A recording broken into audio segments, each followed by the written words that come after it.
تشارك تعبر عن غضبها في الميدان، نتقلب عليها الغضب تحرش من شوية غلان وسط الهوجة دي فيها تتمت على كل مكان. العيب مش منها هي، ده من مجتمعنا المتهان. خدنا مركز تاني ومادة يا فضية في لمس النسوة من قدام كل العالم. منا عندنا من جنس حرمة نفرحوا يا مصريين، ضيعتوا الهبة والكيان قلبتوا علينا في يوم وليلة كفة الميزان. بعد ما كانوا بيضربوا بينا المثل ايام زمان ان بلدنا بلد الامن والامان واحترام ادمية الانسان وحرمة المكان. ما بنفرقش في الاديان، كفاية قهوة انت لا بتربع شبابنا بيعانوا من الادمان. اللي فات لما تتحرش بواحدة وتبقى عندك عادة وتكبر مع كل مادة بزيادة. راحت فين الرجولة والاراده؟ عمر دي ما كانت اخلاقنا سادة. رسالة لكل متحرش حان وقت الابادة. حطت انت ايدك لو فكرت في يوم بيها تتحرش، لو اتعكشت تاخد الطريقة وهتتلطش. اسمع يا ابني كلامي ما تعملش من السمع او اطرش، ممكن يحصل في امك او اختك وفي عرضك ينهش. حطت انت ايدك لو فكرت في يوم بيها تتحرش، لو اتعكشت تاخد الطريقة وهتتلطش.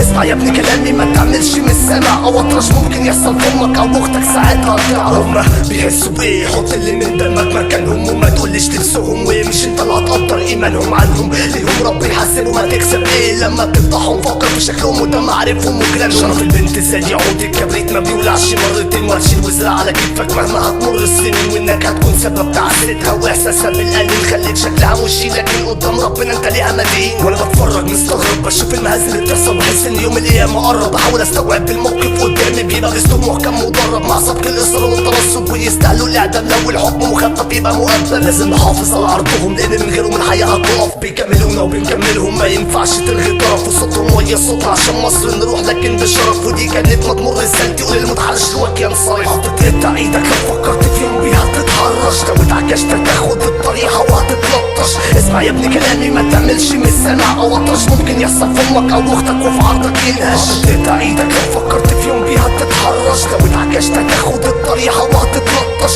اسمع يا ابني كلامي ما تعملش من السمع او اطرش، ممكن يحصل في امك او اختك ساعتها تعرف. زي ما في ناس متحرشين في لسه ناس كويسين، الدنيا لسه بخير واحنا هنفضل ظهركم وصوت.